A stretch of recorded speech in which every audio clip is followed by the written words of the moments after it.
Good morning friends. આજે આપણે વાત કરશું ધ પોઝેસિવ કેસ એટલે કે સંબંધક વિભક્તિ વિશે.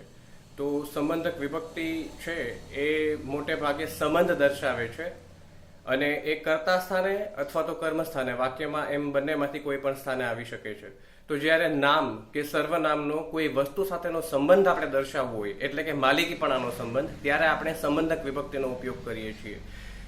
આ સંબંધક વિભક્તિમાં જો નામ કે સર્વનામ જ્યારે સજીવ હોય અથવા તો ચલાયમાન હોય ત્યારે આપણે એપોસ્ટ્રોફી એસ નો ઉપયોગ કરીએ છીએ, અને જો નિર્જીવ હોય કે ચલાયમાન ન હોય તો આપણે ઓફ નો ઉપયોગ કરીએ છીએ.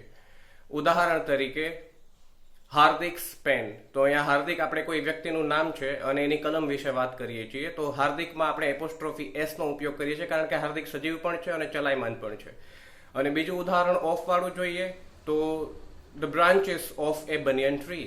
હવે ઝાડ અહીંયા સજીવ છે પણ છતાંય ચલાયમાન નથી, માટે અહીંયા એપોસ્ટ્રોફી એસ નહીં પણ ઓફ નો ઉપયોગ કરીએ છીએ. આઈ હોપ આજનો વિડીયો તમને યુઝફુલ નીવડ્યો હશે. ફરી મળીશું નેક્સ્ટ વિડીયોમાં. Thank you for watching grammar for ગુજ્જુસ.